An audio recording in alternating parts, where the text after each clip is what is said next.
దేవుని పరిశుద్ధ నామానికి మహిమ కలుగును గాక. మన తండ్రి అయిన దేవుని నుండి, మన ప్రభు అయిన యేసుక్రీస్తు నుండి కృపా సమాధానములు మనందరికీ కలుగును గాక. ఆమెన్.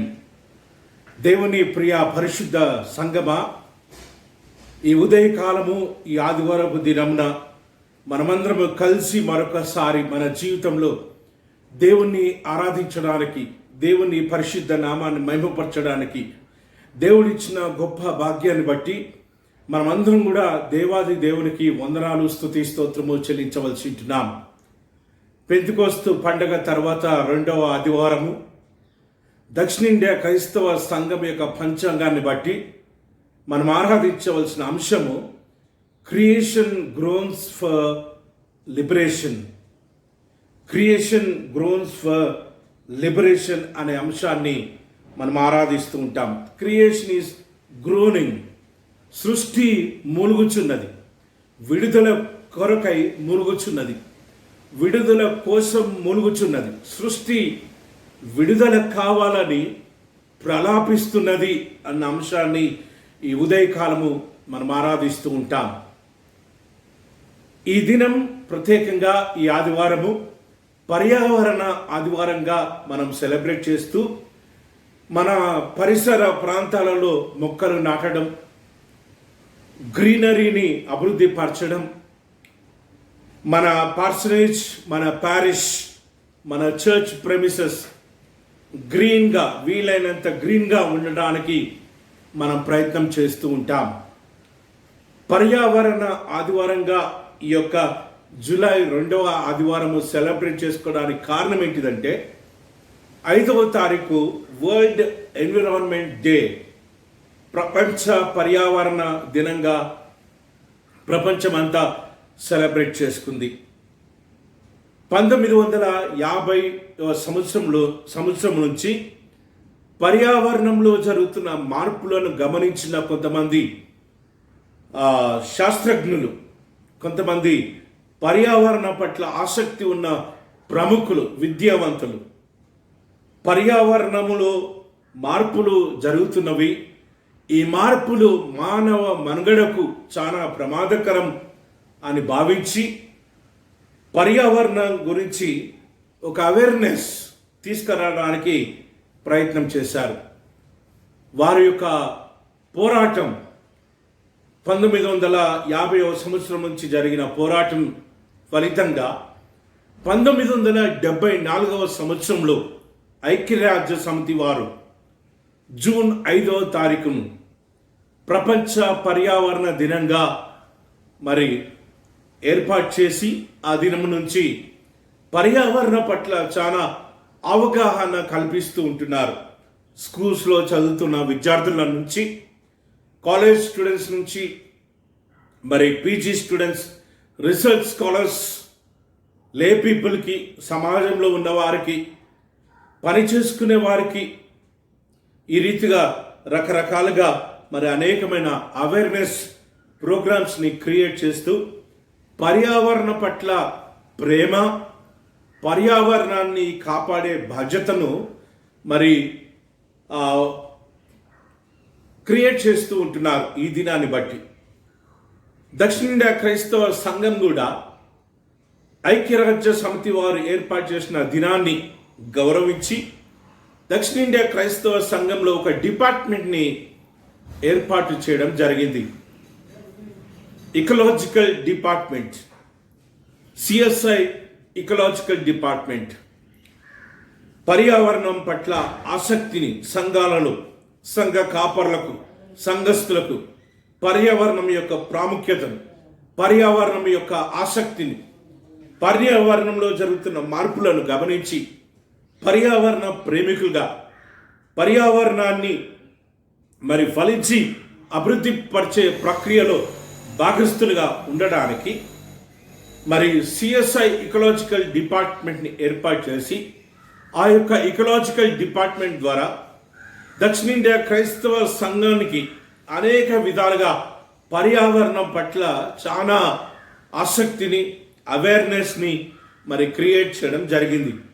దానిలో భాగంగా సిఎస్ఐ లిటర్జికల్ క్యాలెండర్లో కూడా పర్యావరణ ఆదివారంగా ఒక ఆదివారాన్ని ఏర్పాటు చేసి ఆ దినములో చాలా ప్రాముఖ్యమైన పర్యావరణ కార్యక్రమాలను ప్రోగ్రామ్స్ని మరి ఏర్పాటు చేయడంతో పర్యావరణం పట్ల మరి ఆసక్తి, పర్యావరణం పట్ల ప్రేమ, పర్యావరణాన్ని కాపాడే బాధ్యతను మరి సంఘస్థులు, సంఘ కాపరులు చేస్తూ ఉంటారు. ఈ ఉదయ కాలము దక్షిణ ఇండియా క్రైస్తవ సంఘం యొక్క పంచాంగాన్ని బట్టి పర్యావరణ ఆదివారం సందర్భంగా మనము ఆరాధించే అంశం ఏంటిదంటే సృష్టి విడుదలకై మూలుగుచున్నది. సృష్టి విడుదలకై మూలుగుచున్నది, విడుదల కావడానికి మూలుగుచున్నది. అంటే దీన్ని బట్టి మనకు ఏమర్థమైందంటే సృష్టి ఏదో బంధకంలో ఉంది, ఆ బంధకం నుంచి విడుదల కావాలి అని సృష్టి దేవుని సన్నిధానంలో ప్రార్థన చేస్తుంది, మూలుగుతుంది.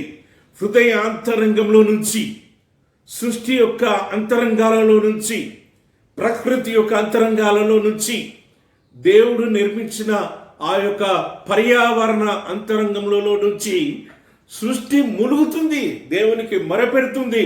దేవా, మమ్మలను విడిపించు, మమ్మలను విడుదల చేయి, ఈ బందీ గృహము నుంచి మమ్మలను విడిపించు అని సృష్టి మూలుగుచున్నది. కాబట్టి సృష్టి యొక్క విడుదలకై మనం కూడా పాటుపడే రీతిలో ఈ యొక్క అంశం మన ముందు ఇవ్వడం జరిగింది. మనము 4 పాఠ్య భాగాలు చదువుకున్నాం.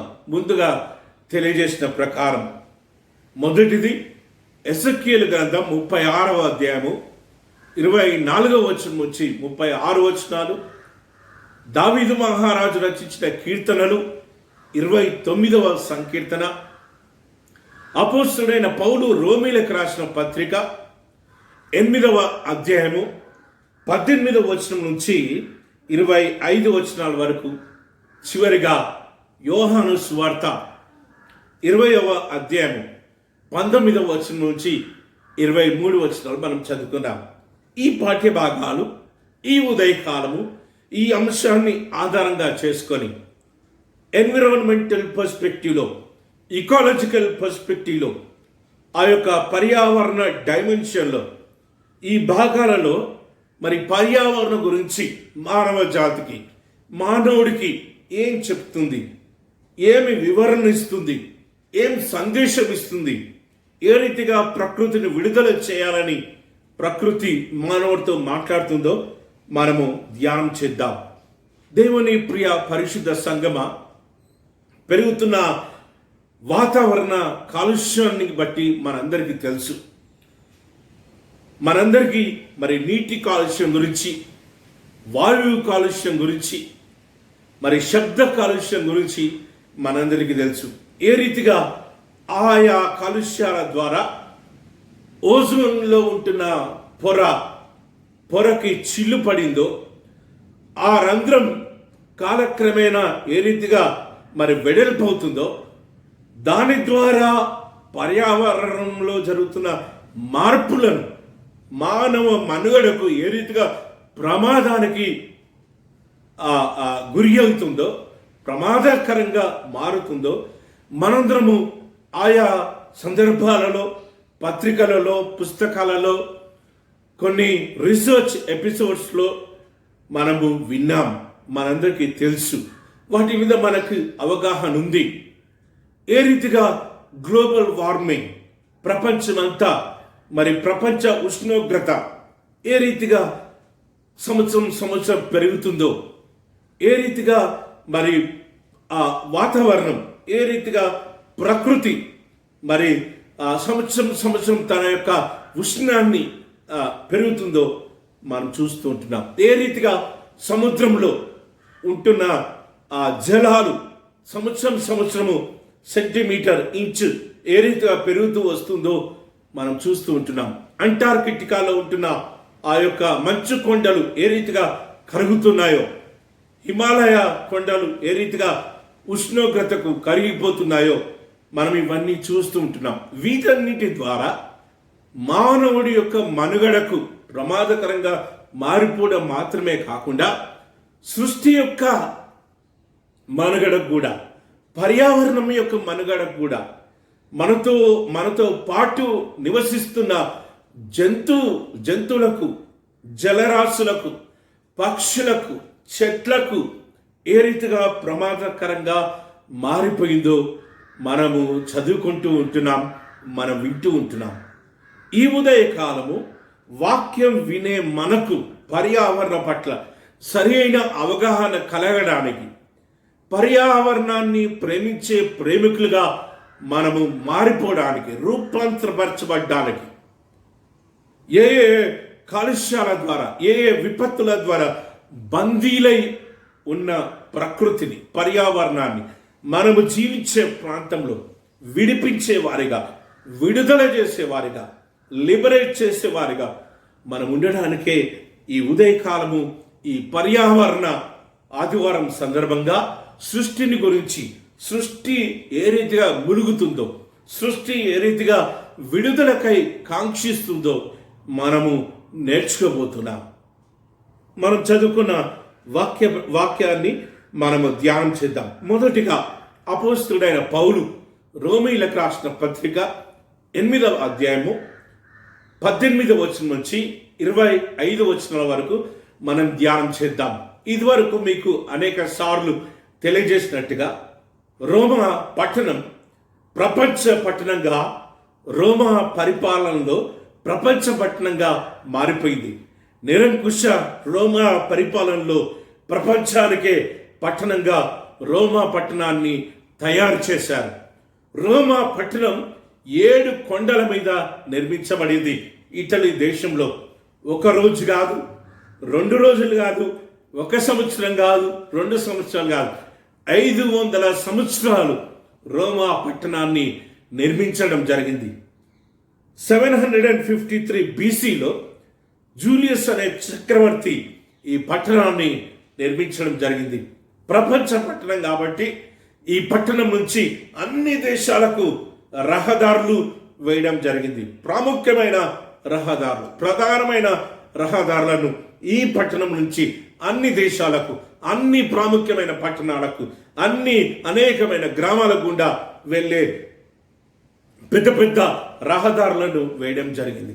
అందుకే ఈ యొక్క రోమా పట్టణ నిర్మాణం నుంచే ఇంగ్లీష్లో 2 ఇడియమ్స్ మరి పుట్టడం జరిగింది. అవేంటంటే Rome is not built in a day అనే idiom, all roads lead to Rome అనే ఇడియం ఈ యొక్క రోమా పట్టణం యొక్క నిర్మాణం నుంచే మరి పుట్టడం జరిగింది. ఈ రోమా పట్టణంలో సువార్త సేవ చేయాలనే కాంక్ష అపోస్తలుడైన పౌలుకు చాలా ఉంది.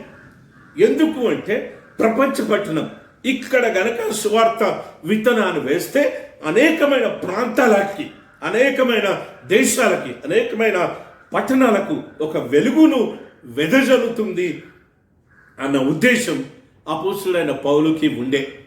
తన యొక్క 3వ సేవా ప్రయాణములో, 3rd మిషనరీ జర్నీలో కొరింథు పట్టణంలో సేవ చేస్తున్నప్పుడు ఫీబే అనే దైవ సేవకురాలు పరిచయం కావడం, ఆ ఫీబే రోమా పట్టణానికి వెళ్తున్న సంగతి అపోస్తలుడైన పౌలు చెవిలో వేసినప్పుడు త్వరగా ఒక ఉత్తరాన్ని రాసి, నేను రోమా పట్టణానికి ఎప్పుడు వెళ్తునో నాకే తెలియదు కాబట్టి కనీసం ఆ సంఘానికి దేవుని సందేశం ఆయన పంపిద్దాం అనే కృత నిశ్చయితతో ఈ 16 అధ్యాయాలు అపోస్తలుడైన పౌలు రాసి ఫీబే ద్వారా రోమా సంఘానికి పంపించడం జరిగింది. రోమాలో అప్పుడే సంఘం ఏర్పాటు కావడం జరిగింది. కారణం ఏంటిదంటే ఈ యొక్క క్రైస్తవుల పట్ల హింస వాతావరణాన్ని కలిగి ఉన్న నియంకృత రోమా పరిపాలనలో కొంతమంది యూదులు, కొంతమంది అన్యులు, దేవుని నమ్ముకున్న క్రైస్తవేతరులు చెల్లాచెదురైపోయి రోమా పట్టణానికి కూడా వెళ్ళడం జరిగింది. రోమా పట్టణంలో ఉంటున్న ఈ యొక్క దేవుని నమ్ముకున్న విశ్వాసులు అక్కడ సంఘాన్ని స్థాపించడం జరిగింది. ఇంకొక థియరీని బట్టి అక్కడికి పేతురు కూడా వెళ్ళి సువార్త ప్రకటించాడు అన్న ఒక థియరీ కూడా అక్కడ ఉంది.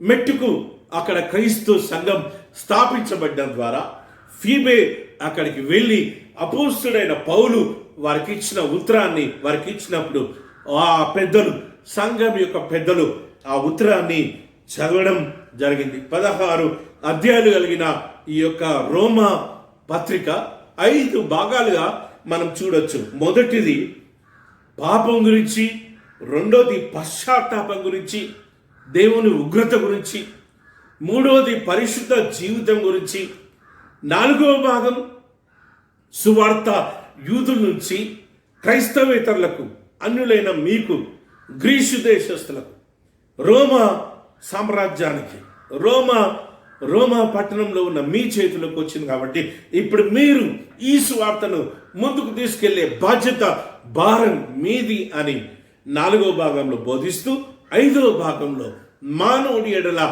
దేవుని చిత్తాన్ని, మానవుడి ఎడల దేవునికి ఎలాంటి ప్రణాళిక కలిగి ఉందో బయలుపరచడం జరిగింది. మనం చదువుకున్న 8వ అధ్యాయం 18వ వచనం నుంచి 25వ వచనం 3వ భాగానికి సంబంధించిన భాగం. 3వ భాగం ఏంటిదంటే పరిశుద్ధంగా జీవించండి, పరిశుద్ధంగా బ్రతకండి. 6వ అధ్యాయం నుంచి 8వ అధ్యాయం వరకు 3వ భాగంలో పరిశుద్ధ జీవితం గురించి అపోస్తుడైన పౌలు రాయడం జరిగింది.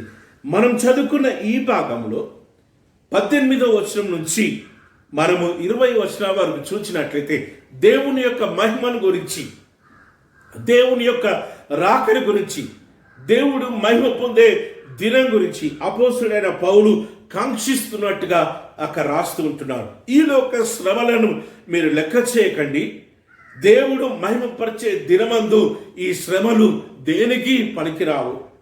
ఒకానొక దినము దేవుని మహిమలో మీరందరూ కూడా ఉంటారన్న కృతనిశ్చయతతో పరిశుద్ధంగా, పవిత్రంగా పాపాన్ని విసర్జించి దేవుని నామానికి మహిమకరంగా శ్రమలను సహిస్తూ జీవించండి అని రోమా సంఘానికి హితవు పలుకుతూ సృష్టిని గురించి, ప్రకృతిని గురించి, పర్యావరణం గురించి అపోస్తుడైన పౌలు తెలియపరుస్తూ ఉంటున్నాడు. మిమ్మల్ని మీరు కాపాడుకోవడం మాత్రమే కాదు, కానీ దేవుడు వెలపెట్టి కొనలేనంత ప్రకృతి సంపదను మనకిచ్చాడు. ఆ ప్రకృతి సంపద గురించి కూడా మనము శ్రద్ధ కలిగి జీవించాలి. దేవుని సృష్టిని ఫలించి అభివృద్ధి పరిచే ప్రక్రియలో, ఆ ఉద్యమంలో మనమందరం కూడా పాలిభాగస్తులం కావాలి అని రోమా సంఘానికి హితవు పలుకుతూ ఉంటున్నాడు. రోమా సంఘం చాలా చాలా చదువుకున్న సంఘం, విద్యావంతులు ఉన్న సంఘం, గ్రీకు భాషను దారుణంగా మాట్లాడే సంఘం, లాటిన్ భాషను దారుణంగా మాట్లాడే సంఘం. ప్రపంచమంతటికి లాటిన్నే మరి ముఖ్య భాషగా చేయాలి అన్న ఉద్యమంలో రోమా ప్రభుత్వం ఉండేది. అందుకే లాటిన్ భాషలో ప్రముఖులంతా కూడా, ప్రావీణ్యులంతా కూడా రోమా పట్టణంలో ఉండేవారు.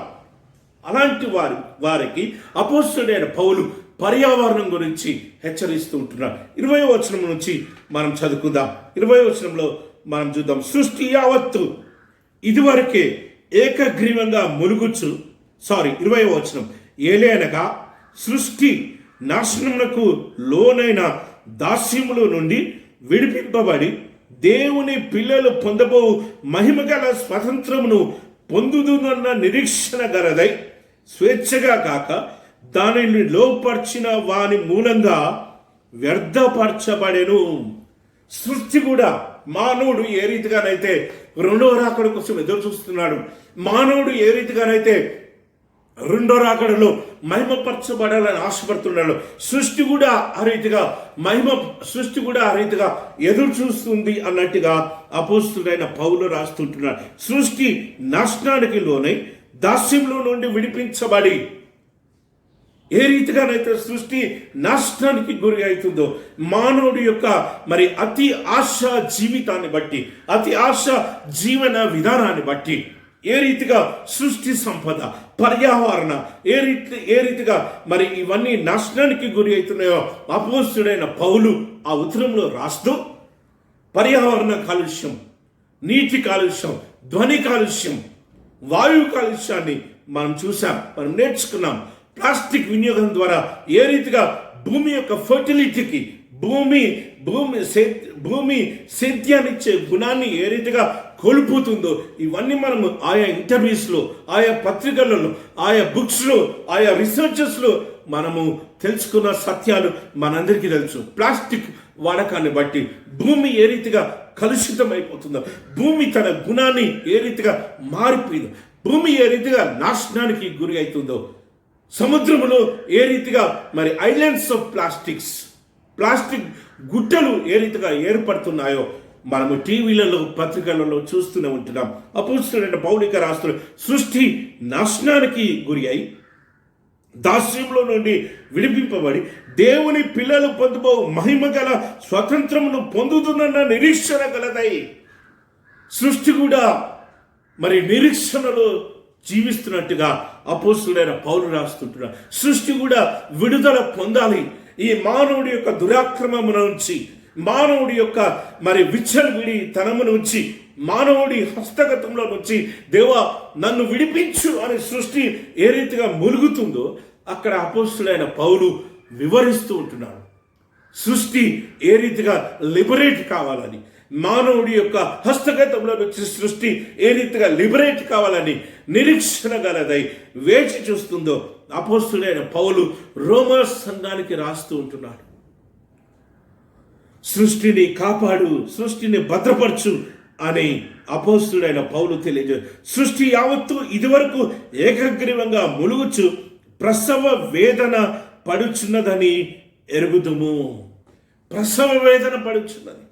తన బాధను ఎవరికి చెప్పుకోలేక, భూమికున్న బాధను, భూమిలో వేసే ఆ కెమికల్స్ ద్వారా వచ్చే మంట, ఆ కెమికల్స్ ద్వారా వచ్చే వేడిని భూమి తట్టుకోలేక, ప్రకృతిలో ఉన్న వేడిని బట్టి ఆ పక్షులు తట్టుకోలేక, జీవరాశులు తట్టుకోలేక చనిపోతున్న విధానాన్ని బట్టి, ఎండిపోతున్న విధానాన్ని బట్టి, 1 డిగ్రీ ఎండ ఎక్కువైతేనే మనం తట్టుకోలేము, చెమటలు వస్తాయి, గారడట్లే అంటాం. అట్లాంటి సూక్ష్మ జీవులు, పక్షులు, జంతువులు, నోరులేని మూగ జీవులు ఏ రీతిగా అలలాడుతున్నాయో మానవుడు గ్రహించలేకపోతున్నాడు.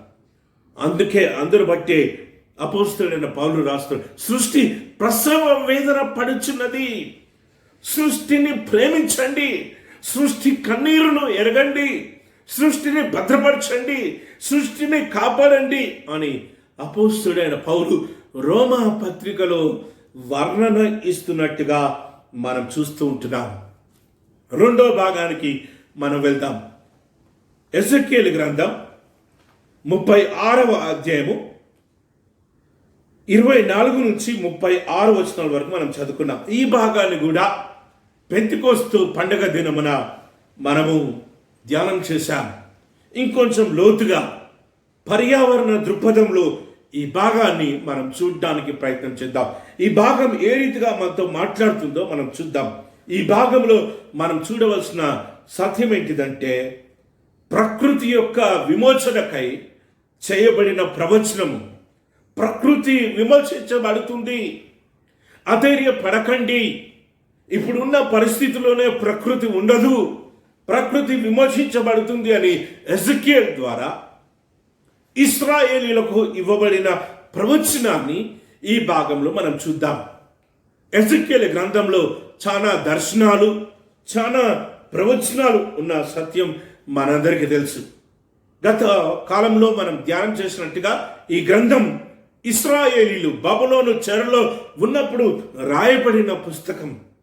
మొదటి 11 వచనాలు మనం చూసినట్లయితే ఎజెకియేలు భక్తుణ్ణి మరి ప్రవక్తగా అభిషేకం చేసే విషయాలు, విగ్రహారాధన గురించి ఎజెకియేలు ద్వారా చేయబడిన ప్రవచనాలు, ఏ రీతిగా దేవుడు బాధపడ్డాడో ఇశ్రాయేలీల విగ్రహారాధన ద్వారా, ఏ రీతిగా వాక్యానికి వ్యతిరేకమైన జీవితం జీవిస్తున్న విధానాన్ని బట్టి, ధర్మశాస్త్రానికి వ్యతిరేకంగా జీవిస్తున్న జీవితాన్ని బట్టి ఏ రీతిగా మరి దేవుడు బాధపడ్డాడో మొదటి 11 అధ్యాయాల్లో రాయడం జరిగింది.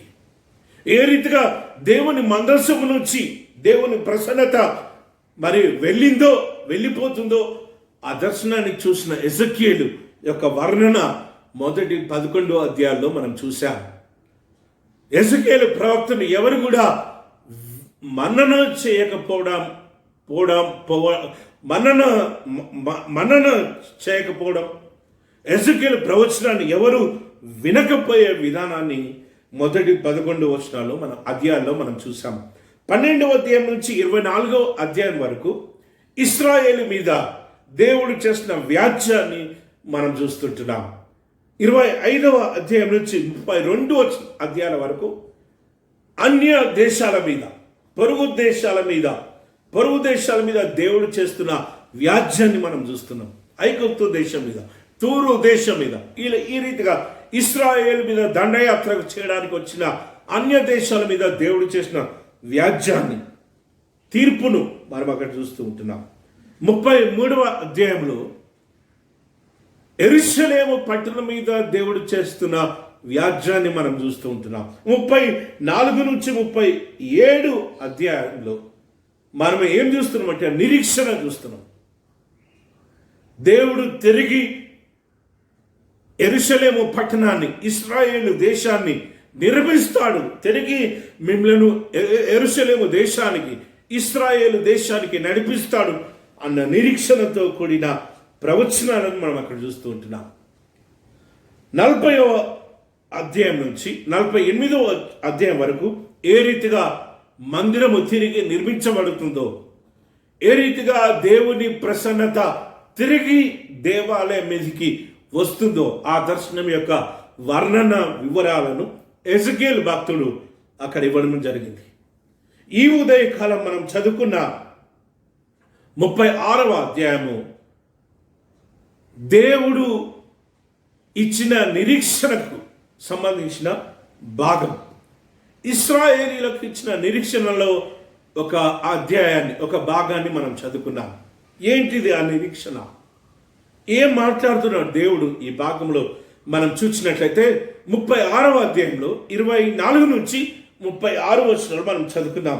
24 నుంచి 28 వచనాల వరకు యెహెజ్కేలు ఏం ప్రవచిస్తున్నా అంటే, మిమ్మలను దేవుడు తోడుకొని వస్తాడు, మిమ్మలను దేవుడు ఇశ్రాయేలు దేశానికి తీసుకొని వెళ్తాడు, మిమ్మలను దేవుడు యెరూషలేము పట్టణానికి తీసుకొని వెళ్తాడు, మీకు నూతన మనస్సు, నూతన హృదయం, నూతన స్వభావాన్ని దేవుడు ఇస్తాడు.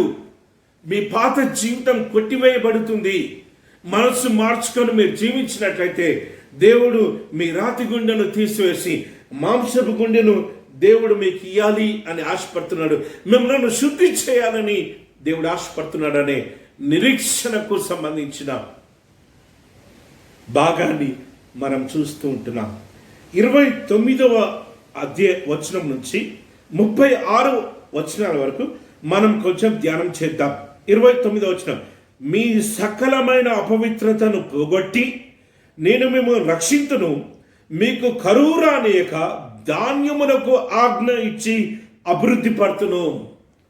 దేవుడు, God is giving an assurance to Israelites. ప్రకృతిని వినాశనం చేసిన విధానాన్ని బట్టి కరువు కాటకాలు మీరు రుచి చూశారు. మీ యొక్క జీవన విధానంలో కరువు ఏర్పడింది. కరువుకు తట్టుకోలేక విలవిలలాడిపోయారు. బట్ ఇక మీదట నేను ప్రకృతికి ఆజ్ఞ ఇచ్చి, సృష్టికి ఆజ్ఞ ఇచ్చి మీకు కరువు రానియకుండా ధాన్యాభివృద్ధిని కలగజేస్తా. భూమికి ఆజ్ఞ ఇచ్చి భూమి యొక్క సేద్యం చేసే గుణాన్ని, భూమి యొక్క ఫర్టిలిటీని అభివృద్ధి పరుస్తా అని దేవుడు వాగ్దానం చేస్తూ ఉంటున్నాడు. దేవుని ప్రియ పరిశుద్ధ సంగమ, ఎప్పుడు మనం మారిపోయినప్పుడు, మన జీవితాన్ని కడుక్కున్నప్పుడు, మనము ఆ నూతన హృదయాన్ని ధరించుకున్నప్పుడు, రాతిగుండను తొలగించుకున్నప్పుడు, ప్రకృతి పట్ల సెన్సిటివ్గా, ప్రకృతి పట్ల ప్రేమికులుగా, ప్రకృతిని ప్రేమిస్తూ, ప్రకృతిని కాపాడుతూ, ప్రకృతిని ఆరాధిస్తున్నప్పుడు, ప్రకృతి కూడా మాలాగానే దేవుని సృష్టి అనే గౌరవించినప్పుడు దేవుడు భూమికి ఆజ్ఞ ఇచ్చి ధనాభివృద్ధిని, దేవుడు కరువును రానివ్వకుండా చేస్తానని ఆజ్ఞాపిస్తూ ఉంటున్నాడు. అన్యజనులలో 30వ వచనం, అన్యజనులలో కరువును గూర్చిన నింద మీరిక నొందకుండానట్లు చెట్ల ఫలములను భూమి పంటను నేను విస్తరింపజేస్తా. మానవుణ్ణి దేవుడు ఎంతగా ప్రేమిస్తున్నాడో చూడండి. సృష్టిని ఇక మీదట నాశనం చేయకు దేవుని బిడ్డ అని ఎజెకియేలు ద్వారా ఇశ్రాయేలీతో దేవుడు మాట్లాడుతూ, నువ్వు ఆ రీతిగా సృష్టిని ప్రేమించినట్లయితే, నీ జీవితాన్ని మార్చుకున్నట్లయితే, నూతన మనస్సు అంటే సృష్టిని ప్రేమించే మనస్సు, నూతన హృదయం, సృష్టిని ఆరాధించే హృదయాన్ని నువ్వు పొందుకున్నట్లయితే, చెట్ల ఫలమును భూమి పంటను విస్తరింపజేస్తా, అభివృద్ధి పరుస్తా, ఎక్స్టెండ్ చేస్తా. మీకందరికీ సమృద్ధిగా, మీకు, మీ పిల్లలకు, మీ పిల్లల పిల్లలకు మిగిలేంత ఆహారాన్ని మీకు ఇస్తా అని దేవుడు జ్ఞాపకం చేస్తూ ఉంటున్నాడు. 31వ వచనం మనం చూద్దాం. 31వ వచనంలో మనం చూసినట్లయితే 33 నుంచి చూద్దాం. మీ దోషం వలన మీ కలిగిన అపవిత్రతను నేను తీసివేసి మీ పట్టణములో మిమ్మును నివసింపచేయువాడిగా వాడు, మిమ్మును నివసింపచేయువాడు పాడైన స్థలములను మరలా కట్టెదను. పాడైన స్థలాలను, పాడైన గోపురాలను, బోసిపోయిన కాంపౌండ్లను, వీటన్నిటిని దేవుడు తిరిగి నిర్మిస్తాను అని దేవుడు వాగ్దానం చేస్తుంటున్నాడు. ఎండిపోయిన ప్రకృతిని, ఎండిపోయిన జీవరాశులను దేవుడు తిరిగి కలకలలాడేటట్టు పచ్చదనాన్ని నింపాలని దేవుడు ఆశపడుతున్నాడు. చెట్టు చేమ చేత, పక్షుల చేత, జంతువుల చేత, జీవరాశుల చేత దేవుడు మన కాంపౌండ్స్ని, పాడైన మన స్థలాలను, బోసిపోయిన మన స్థలాలను తిరిగి దేవుడు ప్రకృతి నిలవుండే స్థలంగా దేవుడు మార్చాలని ఆశపడుతున్నట్టుగా దేవుడు తన ప్రణాళికను దేవుడు ఇక్కడ జ్ఞాపకం చేస్తాడు. ఏ రీతిగా సృష్టి మానవుడి యొక్క వినాశనంలో నుంచి, మానవుడి యొక్క హస్తగతంలో నుంచి దేవుడు విడుదల చేసి సృష్టి యొక్క ధర్మాన్ని సృష్టి నిర్వహించే రీతిలో, ఇంకా రెట్టింపుగా నిర్వహించే రీతిలో, రెట్టింపు ఉత్సాహంతో నిర్వహించే రీతిలో దేవుడు చేస్తానని వాగ్దానం చేస్తున్నాడు. ఈ భాగంలో మనం చూస్తున్నాం. మార్గస్థుల దృష్టికి పాడుగాను నిర్జీవంగాను అగుపడు భూమి సేద్యము చేయబడును. పాడైన భూమి, ఎందుకు పనికిరాని భూమి అనుకునే భూమిని సేద్యం చేసే భూమిగా ఈ ప్రవచనం నెరవేరింది. ఇశ్రాయేలు దేశం ఈరోజు ఛాలెంజ్ చేస్తుంది. ప్రపంచమంతటికి ఆహారం ఇచ్చే ఉత్పత్తి, ప్రకృతి సంపద, సృష్టి సంపద మాకుంది అని ఇశ్రాయేల్ దేశం ఛాలెంజ్ చేస్తుంది. అంటే దేవుడు అంతగా దీవించాడు. ఆ కొండ ప్రాంతాలలో ఎందుకు పనికిరాని ఆ భూమిని, ఆ కొండ ప్రాంతాలను, నీటి లేని ఆ స్థలాలను దేవుడు ఈరోజు ప్రపంచమంతటికి ఆహారం ఇచ్చే స్థలాలుగా దేవుడు రూపాంతరపరిచాడు. తెలంగాణ ప్రాంతంలో మనం చూసినట్లయితే ఒకప్పుడు అంత కప్ప చెట్లు ఉండేవి. ఈరోజు ఆ కప్ప చెట్లను తీసి ఆ భూమిని సేద్యం చేసి పత్తి పంటనేసి, పత్తి పంట ద్వారా అనేక మంది వ్యవసాయదారులు, అనేక మంది రైతు కూలీలు బ్రతుకుతూ ఉన్నారు. దేవుని బిడ్డ, ఈ సత్యం మనందరికీ తెలుసు. ఎందుకు పనికిరాని భూమి, ఎందుకు పనికిరాదు అని వదిలేసిన భూమిని, విడిచివేసిన భూమిని దేవుడు సేద్యం చేసే భూమిగా ఏ రీతిగా రూపాంతరపరుస్తాను అని వాగ్దానం చేశాడో, ఆ వాగ్దానం ఏ రీతిగా నెరవేరిందో మనం ఇక్కడ చూస్తూ ఉంటున్నాం. పాడైన స్థలాలను, పనికిరాదు అని విడిచిపెట్టిన భూమిని, సేద్యం చేయలేము అని నిరాశ చెందిన భూమిని దేవుడు సేద్యపరిచే భూమిగా దేవుడు ఆశీర్వదిస్తాను అని చేస్తున్న వాగ్దానాన్ని మనం చూస్తూ ఉంటున్నాం. దేవుని ప్రియ పరిశుద్ధ సంగమ, ఎప్పుడు మానవుడు మారిపోయినప్పుడు, మానవుడు దేవునికి దగ్గరగా జీవిస్తున్నప్పుడు, మానవుడు సృష్టిని ప్రేమించినట్లయితే ఈ యొక్క మార్పులన్నీ కూడా దేవుడు చేస్తాను అని వాగ్దానం చేస్తూ ఉంటున్నాడు. 35వ వచనం, పాడైన భూమిని ఏదెను వనం వలె, పాడైన భూమిని ఏదెను తోటలాగా రకరకాల పువ్వులు, రకరకాల విత్తనాలు, రకరకాల చెట్లు, రకరకాల పక్షులు వచ్చి వాలేటట్టు దేవుడు చేస్తాను అని వాగ్దానం చేస్తుంటున్నాడు.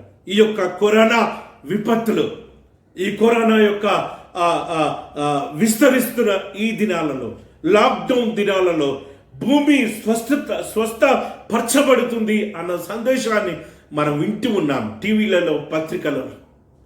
నీటి కాలుష్యం, శబ్ద కాలుష్యం, వాయు కాలుష్యం యొక్క మెజర్మెంట్స్ అన్ని కూడా తక్కువైపోయినట్టుగా అసంతోషకరమైన వార్త మనం వింటూ ఉన్నాం. ఎక్కడికో కనుమరుగైపోయిన కొన్ని జీవరాశులు తిరిగి కనిపిస్తున్నట్టుగా మనం చూస్తూ ఉంటున్నాం. రకరకాల పక్షులు, ఇప్పటి వరకు చూడని పక్షులను, రంగురంగుల పక్షులను మనము చూస్తూ ఉన్నాం. అవి తిరిగి మరి వాటి ప్రదేశాలకు వస్తున్నట్టుగా మరి పత్రికలలో, టీవీలలో మనం చూసి ఆనందిస్తూ ఉంటున్నాం. దేవుడు పాడైన భూమిని ఏదేను వనం వలె చేయాలని ఆశపడుతున్నాడు. చేస్తాను అన్న ప్రవచనాన్ని, చేస్తాను అన్న అభయాన్ని, నిరీక్షణను దేవుడు ఇస్తూ ఉంటున్నాడు. దేవుని ప్రియ పరిశుద్ధ సంగమా, మన పట్టణాలలో కూడా హైదరాబాద్, విజయవాడ, తిరుపతి పట్టణాలలో మరి మెజర్మెంట్ చేసినప్పుడు ఆ యొక్క వాయు కాలుష్యం, శబ్ద కాలుష్యం మరి చాలా పడిపోయినట్టుగా మరి మనం వింటూ ఉన్నాం. దేవుని స్తుతిస్తూ ఉన్నాం. గంగా నది, యమునా నది, మరి గోదావరి నదిని మరి వాళ్ళు పరిశీలించినప్పుడు ఆ నీరంతా కూడా క్లియర్ అయి ఆ నీటిలో ఉన్న చేపలు కనిపిస్తూ ఉన్నాయంట. దూర రాష్ట్రాల నుంచి హిమాలయ పర్వతం క్లియర్గా కనిపిస్తుంది అంట. అంటే ప్రకృతిలో ఉన్న ఆ యొక్క వాయు కాలుష్యం అంతా కూడా మరి క్లియర్ అవుతున్నట్టుగా మనం విని సంతోషపడుతున్నాం. దేవుడు ఏదేను వనం వలె భూమిని చేసే ప్రక్రియలో ఉన్నట్టుగా మనం చూస్తూ ఉంటున్నాం. అది నెరవేరుతున్నట్టుగా మనం చూస్తూ ఉంటున్నాం. 36వ వచనం ఏంటి? అప్పుడు యెహోవానైన నేను పాడైన స్థలములను కట్టువాడననియు, పాడైన స్థలములలో చెట్లను నాటు వాడననియు మీ చుట్టూ శేషించిన అన్యులు తెలుసుకుందరు. ఇశ్రాయేలు దేశాన్ని అభివృద్ధి పరుస్తున్న విధానాన్ని బట్టి, ఇశ్రాయేలు దేశము ఎండిపోయిన దేశంగా ఉండకుండా చిగురించే దేశంగా, చెట్లు మొలిచే దేశంగా ఉన్నప్పుడు ఆ ఎండిపోయిన దేశం ఏ రీతిగా చిగురించే దేశంగా దేవుడు మార్చాడని అన్యులు తెలుసుకొని మీ పట్ల వారు నన్ను స్తుతిస్తారు అని దేవుడు చెప్తున్న మాటలు మనం వింటున్నాం. దేవుని ప్రియ పరిశుద్ధ సంగమా, there is a hope that God is going to liberate creation from the clutches, from the bondage of human beings.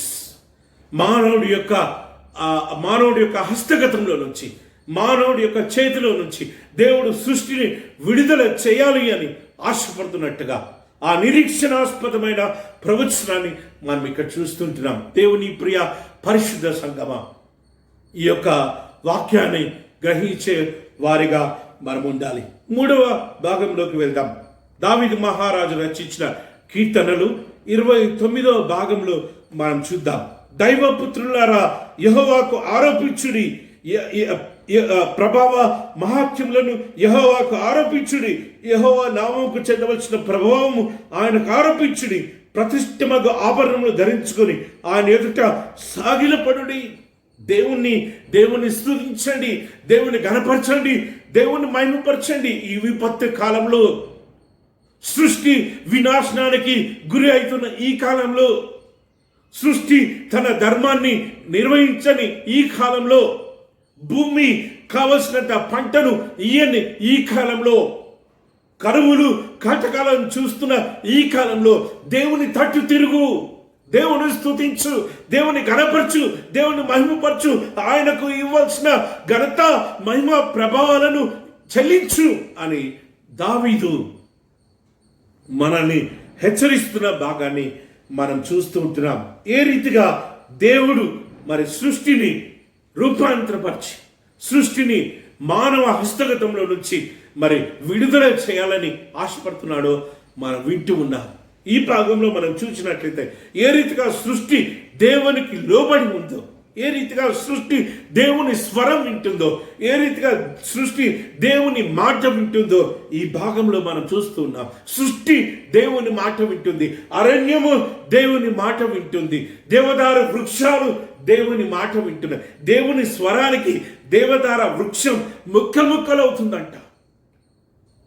Hermon కొండలు ముక్కలు ముక్కలై లేడి పిల్ల వలె గంతులు వేస్తున్నాయంట. దేవదార వృక్షం అంటే చాలా పెద్ద వృక్షం, 120 ఫీట్ల నుంచి 180 ఫీట్ల ఎత్తు మొలిసే అతి పెద్ద వృక్షం. అలాంటి వృక్షాలు, అరణ్యంలో ఉంటున్న జీవరాశులు, అరణ్యంలో ఉంటున్న చెట్లు, సంపద, ఇవన్నీ కూడా దేవుని మాటకు, దేవుని స్వరానికి లోబడి ఉన్నట్టుగా మరి ఈ భాగంలో దావీదు ఎక్స్ప్లెయిన్ చేస్తుంటున్నాడు. జీవరాశులు, జలములు, ప్రళయ జలములు, సముద్రాలు, ఇవన్నీ కూడా దేవుని మాట వింటున్నట్టుగా దావీదు మహారాజు రాస్తూ ఉంటున్నాడు. దేవుని ప్రియ పరిశుద్ధ సంగమా, 9వ వచనంలో చివరి భాగం 10వ వచనంలో చూసినట్లయితే యెహోవా ప్రళయ జలముల మీద ఆసీనుడై ఉన్నాడు. ప్రళయ జలముల మీద ఆసీనుడై ఉన్నాడు.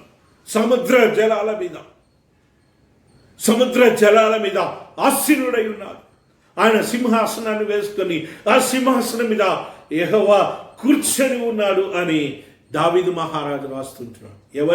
ఎవరు చేయగలుగుతారు దేవుని బిడ్డ? అది నీళ్ళ మీద నడిచేవాడు తప్ప, నీళ్లను గద్దించేవాడు తప్ప, అలలను తుఫాను గద్దించేవాడు తప్ప, who can SIT on the waters except the one who take control of waters, except the one who walked on the waters. ఈ ఉదయకాలము దావీదు మహారాజు మరొకసారి దేవుని రాజ్యం గురించి జ్ఞాపకం చేస్తున్నాడు. యెహోవా నిత్యము రాజుగా ఆసీనుడై ఉన్నాడు. ఆయన నిత్యము రాజు, ఇటర్నల్ కింగ్. ఇది మర్చిపోతున్నాం మనం. దేవుణ్ణి మర్చిపోయి భూలోకంలో జీవిస్తామని, భూలోకానికి సంబంధించిన వాటి మీదనే మన ఆశ, మన మనస్సు కేంద్రీకరించాం. పరలోకానికి సంబంధించిన వాటి మీద, వాక్యం మీద, దేవుని మహిమపరిచే విధానం మీద మనం అంతగా సమయాన్ని ఇవ్వట్లేదు దేవుని బిడ్డ. ఈ ఉదయకాలము దావీదు జ్ఞాపకం చేస్తున్నాడు. నిత్యము రాజుగా ఆసీనుడై ఉన్నాడు.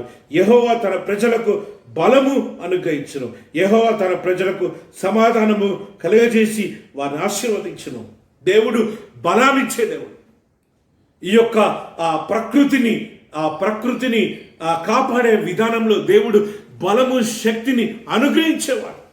నిన్నొక బలమైన సాధనంగా దేవుడు వాడుకోవాలని ఆశపడుతున్నాడు. ప్రకృతిని కాపాడే ఉద్యమంలో నువ్వే ఒక బలమైన సైనికుడిగా, దేవుని యొక్క సృష్టిని ఫలించి అభివృద్ధి చేసే ప్రక్రియలో నువ్వు ఒక బలమైన సాధనంగా దేవుడు నిన్ను వాడుకోవాలని ఆశపడుతున్నాడు. దేవుడు నిన్ను అభిషేకించింది అందుకే, దేవుడు నీకు సంఘాన్ని ఇచ్చింది అందుకే, దేవుడు నిన్ను ఒక సంఘస్థుడిగా చేసింది అందుకే, దేవుడి రక్షణ ఇచ్చింది అందుకే, తన సృష్టిని కాపాడడానికి. మానవుని ఏ రీతిగా ప్రేమిస్తున్నామో తోటి వారిని కూడా అదే రీతిగా ప్రేమించాలి. మన యొక్క జియోగ్రఫీలో, మన సంఘ పరిధిలో, మన ఆలయ పరిధిలో ఉన్న వాటన్నిటి సృష్టి యావత్తును మనం ప్రేమించాలి.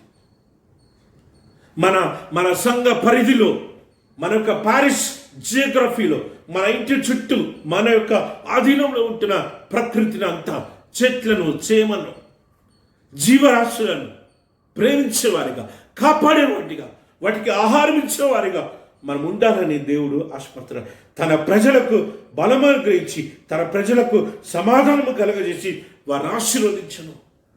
దేవుడు ఒక సమాధానము నీకు ఇవ్వాలని ఆశపడుతున్నాడు. ప్రకృతితో సమాధానపడే ప్రక్రియలో, ప్రకృతితో సమాధానపడి ప్రకృతిని ఫలించి అభివృద్ధి పరిచే దిశలోకి నిన్ను నడిపించేవాడిగా దేవుడు ఉంచాలని ఆశపడుతున్నాడు. ఆదికాండము 1:28 చూసినట్లయితే దేవుడు మానవ జాతికి ఇచ్చిన మొదటి నిబంధన, మొదటి కట్టడ, మొదటి ఆజ్ఞ ఏంటిది అంటే ఈ భూమినంతటిని ఫలించి అభివృద్ధిపరచు, ఈ సృష్టి అంతటిని ఫలించి అభివృద్ధిపరచు, ఈ పర్యావరణం అంతటిని, ఈ ప్రకృతి అంతటిని ఫలించి అభివృద్ధిపరచు. ప్రకృతిని ఫలింపజేసే వారిగా మనం ఉండాలి. ప్రకృతిని వాడుకొని వదిలిపెట్టే వారిగా ఉండకుండా, ప్రకృతిని వినాశనానికి గురి చేసే వారిగా ఉండకుండా, ప్రకృతిని నాశనానికి గురి చేసే వారిగా ఉండకుండా, ప్రకృతి మూలుగుతుంటే ఆనందించే వారిగా ఉండకుండా, ప్రకృతి మూలుగులను చెవినబెట్టి being sensitive towards the cry of the creation, being sensitive towards the warnings that the creation is giving to the human beings. ప్రకృతి యొక్క మూలుగులను విని ప్రకృతిని ఆ యొక్క బంధకంలో నుంచి విడిపించి ఫలించి అభివృద్ధిపరిచే దిశలోకి దేవునితో పాలుభాగస్తులుగా మనం కావాలని దేవుడు ఆశపడుతున్నాడు. చివరిగా యోహాను సువార్త ఈ భాగం కూడా మనం ఇదివరకు 2-3 సార్లు మనం ధ్యానం చేసాం. పెంతెకోస్తు పండుగ రోజు కూడా మనం ధ్యానం చేసాం. 20వ అధ్యాయము 19వ వచనం నుంచి 23 వచనాల వరకు మనం చదువుకున్నాం. 19వ అధ్యాయం నుంచి 23 వచనాల వరకు మనం చదువుకున్నాం.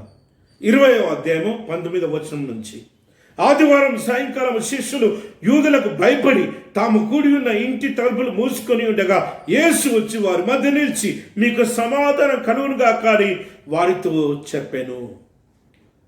బందీలైపోయారు, 4 గోడల మధ్య బందీలైపోయారు. They lock down themselves fearing Roman empire, fearing Jewish, fearing Pharisees. దేవుని ప్రియ పరిశుద్ధ సంఘమా, పరిచయులను, శాస్త్రులను, యాజకులకు భయపడి, యూదులకు భయపడి తలుపులు మూసుకొని they lock down themselves. They are in the prison of fear. భయము అనే బంధకాలలో ఉన్న శిష్యులను యేసయ్య దర్శనం ఇచ్చి వారికి సమాధానము కలుగునుగా కానీ సమాధానాన్ని దేవుడు వారికి ఇచ్చినట్టుగా మనం చూస్తుంటున్నాం. First Jesus wanted to transform them. Jesus want to liberate the fearful disciples. భయభీతులు ఉన్న ఆ యొక్క శిష్యులను దేవుడు విముక్తిపరిచి, విమోచించి, విడుదల చేసి సమాధానాన్ని ఇస్తున్నట్టుగా మనం చూస్తుంటున్నాం. 20వ వచనం. ఆయన అలాగూ చెప్పి వారికి తన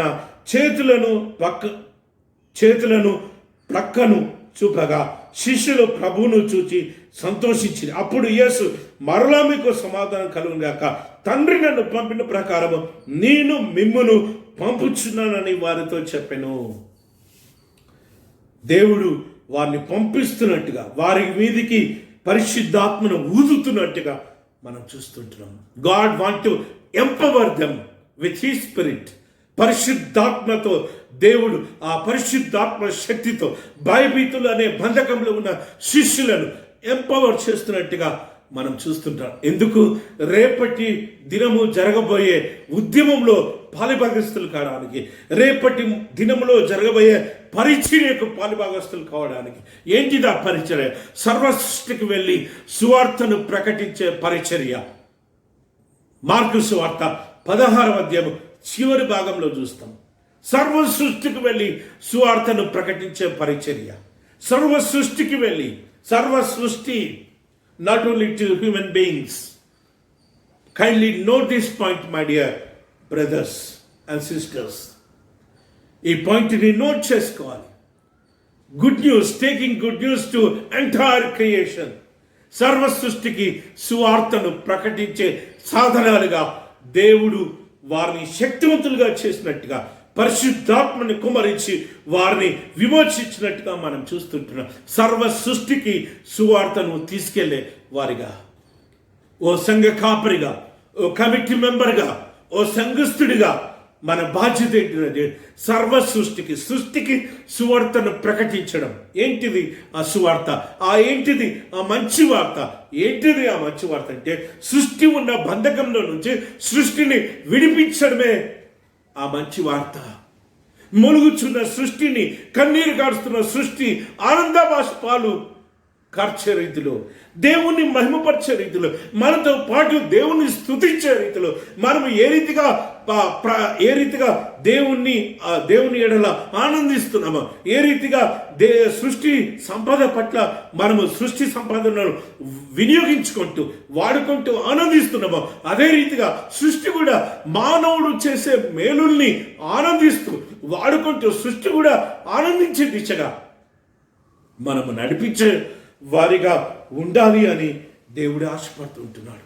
దేవుని ప్రియ పరిశుద్ధ సంగమా, God anointed you and me to liberate creation from the clutches of human beings. మానవుడి హస్తగతంలో నుంచి, వినాశనానికి గురి చేస్తున్న మానవుడి హస్తగతంలో నుంచి, ప్రకృతి నాశనం చేస్తున్న మానవుడి హస్తగతంలో నుంచి ఈ యొక్క ప్రకృతిని దేవుడు తన మాట చేత సృష్టించిన సృష్టిని కాపాడే మానవుడిగా, ఫలించి అభివృద్ధి పరిచే దిశగా నడిపించే మానవుడిగా దేవుడు నిన్ను రూపాంతరపరచాలని ఆశపడుతున్నాడు. ఆ మంచి సువార్తను సృష్టికి అందించేవాడిగా, ఆ మంచి సువార్తను సృష్టి పట్ల చేసేవాడిగా నువ్వు ఉండాలని దేవుడు ఆశపడుతున్నాడు. అందుకే దేవుడు మనల్ని తన రక్తంతో కడిగింది, మనల్ని పవిత్రపరిచింది. దేవుని ప్రియ పరిశుద్ధ సంగమ, దేవుడు ఈ సృష్టిని అంతా నిర్మూలం చేసి ఓ నూతన ఆకాశాన్ని, ఓ నూతన భూమిని తిరిగి దేవుడు ఏర్పాటు చేయాలని ఆశపడుతున్నాడు. అక్కడ పాపం ఉండదు, అక్కడ కన్నీరు ఉండదు, అక్కడ ఆకలి ఉండదు, అక్కడ వినాశనం ఉండదు. ఆ ప్రాంతానికి దేవుడు ఈ ప్రకృతిని అంతా తీసుకెళ్లాలని ఆశపడుతున్నాడు. ఈ ప్రకృతితో పాటు కొంతమంది మానవులను దేవుడు ఆ యొక్క నూతన ఆకాశము, నూతన భూమిలోకి తీసుకెళ్లాలని దేవుడు ఆశపడుతున్నాడు. ఎవరిని అంటే ప్రకృతిని ప్రేమించే వారిని, ప్రకృతి ఎడల శ్రద్ధ కలిగిన వారిని, ప్రకృతిని విమోచించే వారిని, ప్రకృతితో కలిసి జీవించే వారిని, పాపము నుంచి దూరంగా పారిపోయిన వారిని, దేవుణ్ణి మహిమపరుస్తున్న వారిని ఆ నూతన ఆకాశంలోకి, ఆ నూతన భూమిలోకి, ఆ నూతన పరిశుద్ధ పట్టణంలోకి దేవుడు కొంతమంది మానవుణ్ణి పాలిభాగస్తులుగా చేయాలని ఆశపడుతున్నాడు. దేవుని ప్రియ పరిశుద్ధ సంగమా, దేవుడిచ్చిన సృష్టి, దేవుడిచ్చిన ప్రకృతి సంపద ఎంత మట్టుకు కావాలో అంత మట్టుకే వాడుకుంటూ తిరిగి ఆ ప్రకృతి, ఆ పర్యావరణము, ఆ యొక్క ప్రకృతి సంపద ఫలించి అభివృద్ధి పొందే దిశగా మనం నడిపించే వారిగా మనం ఉండాలి. దేవుడు జంతువులకు ఇచ్చిన స్థలాలను, దేవుడు అరణ్యానికి, అడవులకు ఇచ్చిన స్థలాలను, చెట్లకు ఇచ్చిన స్థలాలను, పక్షులకు ఇచ్చిన స్థలాలను మనం వాడుకుంటూ వాటి నోరు కొట్టొద్దు. దేవుని బిడ్డ, ప్రకృతి నోరు కొడితే దేవుడు వ్యాజ్యమాడతాడు, దేవుడు మాట్లాడతాడు. దేవుడు మాట్లాడుతున్నాడు కాబట్టే ఈ యొక్క లాక్డౌన్, దేవుడు మాట్లాడుతున్నాడు కాబట్టే ఈ యొక్క కరోనా విజృంభణ మనం మారాలి అని, మనం రూపాంతరపరచబడాలి అని, మన హృదయం శుద్ధీకరించబడాలి అని, నూతన మనస్సు, నూతన హృదయం ధరించుకొని, రాతి గుండెను తొలగించుకొని, సున్నితమైన మనస్సు కలిగి పక్షుల స్వరాన్ని, జంతువుల స్వరాన్ని, ఆకుల గలగలను, వాటి శబ్దాలను విని గ్రహించేవాడిగా, వాటితో కలిసి ప్రకృతిలో దేవుని స్తుతించేవాడిగా నేను ఉండాలని దేవుడు ఆశపడుతున్నాడు. అటువంటి కృప దేవుడు మనందరికీ దయచేయను గాక. ఆమెన్. తలను వచ్చి ప్రార్థన చేద్దాం. అందరము కళ్ళు మూసుకొని ప్రార్థన చేద్దాం. మోకాలంగా కలిగిన వారు మోకాలంకి ప్రార్థన చేద్దాం. ప్రేమ నమ్మకం గల మా యేసయ్య, మా పరలోకపు రాజా, ఈ ఉదయ కాలము నీ వాక్యాన్ని బట్టి స్తోత్రం, నీ వాక్యాన్ని బట్టి నీకు వందనాలు, స్తుతి, స్తోత్రం చెల్లిస్తున్నాం. మాతో మాట్లాడిన విధానాన్ని బట్టి స్తోత్రం యేసయ్య. ఏ రీతిగా రోమా పత్రికలో నాయన ప్రకృతి మూలుగుతుందో మాతో మాట్లాడిన విధానాన్ని బట్టి స్తోత్రం. ఎజెకియేలు గ్రంథంలో నాయన మీరు ఇచ్చిన ప్రవచనాన్ని బట్టి స్తోత్రం. ప్రకృతి ఉన్న స్థితిలో నుంచి నేను విడుదల చేస్తాను మానవుడి హస్తగతంలో నుంచి, మానవుడి యొక్క వినాశనంలో నుంచి, మానవుడు చేసే నాశనంలో నుంచి సృష్టిని ఫలించి అభివృద్ధిపరిచే దిశగా ఏదైనా తోట వలె నేను తిరిగి చేస్తాను అని మీరు ఇచ్చిన అభయాన్ని బట్టి స్తోత్రం. గొప్ప దేవుడా, ఏ రీతిగా నాయన సృష్టి లోబడి ఉందో, ఏ రీతిగా మానవుడు కూడా లోబడి ఉండాలో, ఏ రీతిగా మానవుడు దేవుణ్ణి స్తుతించాలో నాయన 29వ కీర్తనలో మాతో మాట్లాడినందుకు స్తోత్రం. నాయన సువార్త భాగంలో నాయన ఏ రీతిగా పరిశుద్ధాత్మను మా మీదకి ఊది నాయన భయభీతులున్న పరిస్థితిలో నుంచి, యేసయ్య కునిగిపోతున్న పరిస్థితిలో నుంచి, బాధపడుతున్న పరిస్థితిలో నుంచి విమోచన దిశగా నాయన ప్రకృతిని కూడా విమోచించేవారిగా, నేను ప్రకృతి కూడా సర్వ సృష్టి కూడా సువార్తను ప్రకటించే సాధనాలుగా మేము ఉండాలో నీ వాక్యం ద్వారా మాతో మాట్లాడినందుకు స్తోత్రం. విత్తబడిన వాక్యాన్ని దీవించి ఆశీర్వదించి 10 కాలాల పాటు మా హృదయంలో పదిలపరచుకొని మేముండే ప్రాంతాలలో నాయన పర్యావరణ ప్రేమికులుగా మేము మారిపోవడానికి, నాయన సృష్టిని ఫలించి అభివృద్ధిపరిచే దిశలోకి నడిపించే వారిగా మేము మారిపోవడానికి గొప్ప దేవుడా, నాయన పచ్చదనాన్ని ఉట్టిపడేటట్టు, పచ్చదనం యొక్క నిండుతనము మేముండే ప్రాంతాలలో నాయన ఉండడానికి, నాయన జంతువులను ప్రేమించేవారిగా, పక్షులను ప్రేమించేవారిగా, నాయన సముద్రాలను జీవరాశులను ప్రేమించేవారిగా, గొప్ప దేవుడా నీ యొక్క ప్రకృతిని, మీరు మాకు ఇచ్చిన సృష్టిని ప్రేమించే ప్రేమికులుగా మేము మారిపోవడానికి నీ కృప మా అందరికీ దయచేయమని, అట్టి ఘనత మహిమ ప్రభావాలు మీరే పొందుకోమని యేసు పరిశుద్ధ నామములో ప్రార్థన చేస్తున్నాము తండ్రి, ఆమెన్. మన తండ్రి అయిన దేవుని ప్రేమ, మన ప్రభు యేసు క్రీస్తు యొక్క కృప, పరిశుద్ధాత్మ దేవుని యొక్క నడిపింపు, కాపుదల, సంరక్షణ, పోషణ మనందరికీ దేవుడిచ్చిన ప్రకృతిని ప్రేమించే వారిగా రూపాంతరపరచబడటానికి ఆ యొక్క పరిశుద్ధాత్మ శక్తి, ఆ పునరుత్థాన బలము మనందరికీ ఇప్పుడు ఎల్లప్పుడు సదాకాలము తోడైండును గాక. ఆమెన్.